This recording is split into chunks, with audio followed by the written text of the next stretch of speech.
إن الحمد لله نحمده ونستعينه ونستغفره ونعوذ بالله من شرور أنفسنا وسيئات أعمالنا من يهده الله فلا مضل له ومن يضلل فلا هادي له أشهد أن لا إله إلا الله وحده لا شريك له وأشهد أن محمدا عبده ورسوله يا أيها الذين آمنوا اتقوا الله حق تقاته ولا تموتن إلا وأنتم مسلمون إنما المؤمنون إخوة فأصلحوا بين أخويكم واتقوا الله لعلكم ترحمون أما بعد فإن خير الكلام كلام الله وخير الهدي هدي محمد صلى الله عليه وسلم وشر الأمور محدثاتها وكل محدثة بدعة وكل بدعة ضلالة وكل ضلالة في النار. Sidang Jumat rahimakumullah. Belum sebulan kita melewati hari raya Idul Kurban, peristiwa disembelihnya Nabiullah Ismail oleh ayahnya Ibrahim alaihimussalatu wassalam, kemudian diganti dengan kibas. Falamma balagha ma'ahu sa'ya qala ya bunayya inni ara fil manami anni adbahuka fandur madza tara qala ya abati if'al ma tu'mar satajiduni insyaallahu minas sabirin. Tatkala Ismail mencapai usia bisa berusaha, ayahnya Ibrahim berkata, wahai anakku, aku bermimpi Allah menyuruhku untuk menyembelihmu. Bagaimana menurut pendapatmu? Ismail menjawab, wahai ayahku, lakukan apa yang Allah perintahkan. Niscaya kau akan dapati aku termasuk orang-orang yang diberi kesabaran. Sidang Jumat rahimakumullah. Betapa hebatnya pemuda Ismail rela mati demi menjalankan agamanya. Jangankan mengorbankan tenaganya, jangankan mengorbankan hartanya, nyawa sekalipun kalau harus dikorbankan, dia korbankan. Begitulah mukmin sejati. Hidupnya untuk beribadah kepada Allah Ta'ala, siap menjalankan perintah Allah apapun resikonya. Yang sulit rasanya mendapatkan generasi muda seperti Ismail di zaman sekarang ini. Maka menjadi satu kewajiban bagi para orang tua, bagi para remaja dan seluruh umat ini, bagaimana caranya menciptakan generasi seperti Ismail. Penelitian menunjukkan bahwa bisa ada generasi seperti Ismail. Karena Ismail dilahirkan dari hasil pernikahan yang sah. Ayahnya orang yang saleh, ibunya salihah. Lahirkah anak yang saleh? Maka apabila kita ingin punya anak yang saleh seperti Ismail, perhatikan diri kita. Sudahkah kita menjadi ayah yang saleh? Sudahkah istri kita menjadi istri yang salihah? Apabila ayah ibunya saleh dan salihah, maka sangat mungkin lahir generasi yang saleh. Generasi yang terlahir dari pernikahan yang sah, bukan dari hasil zina. Adapun kalau anaknya terlahir dari hasil zina, masuk tahfidz Quran susah diajari. masuk pesantren kabur, dididik membantah. Itu akibat dari perbuatan ibu bapaknya. Maka waspadalah dari perzinaan ini. Sangat berbahaya zina itu. Lalu bagaimana generasi remaja sekarang bermudah-mudah mereka melakukan zina? Sekian persen anak-anak SMA sudah tidak perawan lagi. Lalu akan jadi apa negeri ini jika ini dibiarkan? Kita sebagai orang tua punya tanggung jawab untuk menjaga mereka. Jangan sampai terjatuh dengan apa yang namanya zina. Yang kedua, Ismail diberi makan yang halal oleh Ibrahim. Kullu lahmin nabata min suhtin fannara aula bih. Setiap daging yang tumbuh dari barang yang haram, neraka yang lebih tepat baginya. Maka jangan yang penting ada duit. Dari mana ini duit? Harus diberi makanan yang halal anak-anak kita. Bagaimana anaknya tidak durhaka? Memang barang haram itu dikasih makan istri, istrinya akan membangkang. Dikasih makan anak, anaknya akan durhaka.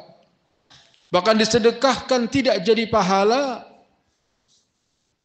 Maka hati-hati dari mencari harta yang haram. Yang halal Allah telah bentangkan sangat banyak. Tidak boleh kita putus asa untuk mencari harta yang halal. Walaupun harus berkeringat, walaupun harus berletih, berlelah, cari yang halal. Yang ketiga, generasi Ismail adalah generasi yang dididik oleh ayah dan ibunya. Maka pendidikan agama menjadi harga mati jika kita ingin punya anak yang saleh dan salihah. Gak bisa kita mengatakan anak saya bukan untuk jadi ustadz, sehingga gak perlu belajar agama. Wahai orang tua, belajar agama bukan harus jadi ustadz, bukan harus jadi ulama. Belajar agama adalah kewajiban setiap insan yang ingin masuk surga. Wajib belajar agama. Apabila anak kita memahami agama dengan benar, kalaupun dia akan menjadi tentara yang ngerti agama. Kalau dia mau jadi pejabat yang tahu agama. Kalau dia jadi pemimpin yang beragama. Sehingga dia bisa mewarnai anak buahnya dengan ajaran agama yang dia pelajari. Wajib. Dirinya belajar agama dan anak-anaknya harus belajar agama.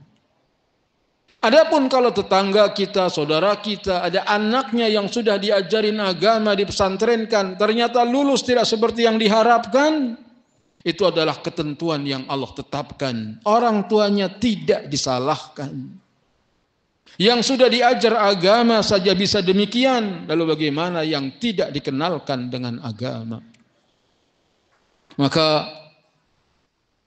sungguh-sungguhlah kita mendidik anak, ajarkan Al-Quran, ajarkan As-Sunnah dengan pemahaman yang benar. Karena itu adalah pintu kesolehan. Agar dia takut kepada Allah Ta'ala, agar dia takut hari kiamat.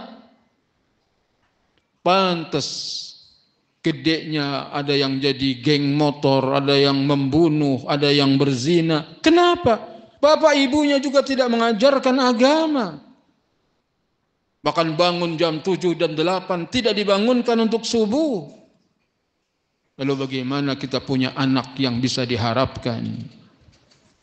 Yang keempat, hendaknya apabila kita ingin punya anak yang saleh dan salehah, di samping terlahir dari hasil pernikahan yang sah, diberi makan yang halal, kemudian dididik agama dengan sungguh-sungguh, hendaknya ada keteladanan. Bagaimana anak itu bercermin kepada ibu bapaknya. Jadi agama ini menjalankan ibadah, anak kita bukan disuruh tapi diajak. Apabila kita ingin anak kita rajin salat di masjid, maka ayahnya yang mendahului anaknya, memberikan bimbingan, memberikan contoh. Sayang sekali pemuda-pemuda sekarang nggak punya figur dari orang tuanya. Orang tuanya sibuk mencari nafkah. Dikiranya orang tua cukup jadi bendahara yang apabila dia sudah serahkan duit kepada istrinya, selesai tanggung jawabnya. Kalla, orang tua harus memberikan contoh kepada anak-anaknya. Aqulu qauli hadza wa astaghfirullah li wa lakum.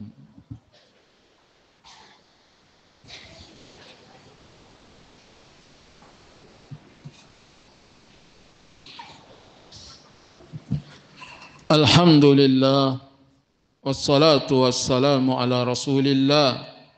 Asyhadu an la ilaha illallah wahdahu la syarika lah wa asyhadu anna Muhammadan abduhu wa rasuluh. Sidang Jumat rahimakumullah. Seorang mukmin tidak boleh putus asa apabila anak-anaknya ternyata sampai hari ini belum menggembirakan, belum menjadi anak yang saleh, atau mungkin anaknya memang terlahir bukan dari pernikahan yang sah. Karena Allah Subhanahu wa taala Maha Pengampun, Allah Subhanahu wa taala Maha Penyayang. Anak tidak berdosa. Ketika orang tuanya hamil tanpa ikatan yang sah, maka yang berdosa adalah ibu dan bapaknya. Kullu mauludin yuladuna 'alal fitrah fa'abawahu yuhawidanihi aw yunassiranihi aw yumajjisanihi. Setiap bayi terlahir dalam keadaan suci. Bapak ibunya lah yang menyebabkan dia menjadi Yahudi atau Nasrani atau Majusi. Maka di samping dididik, bangun di tengah malam, doakan anak-anak kita seperti doa yang Allah ajarkan dalam kitabnya, Rabbi ij'alni muqimas salati wa min dzurriyyati Rabbana wa taqabbal du'a.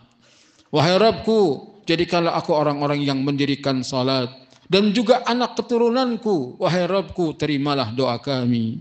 Atau doa Rabbana hablana min azwajina wa dzurriyyatina qurrata a'yun waj'alna lil muttaqina imama.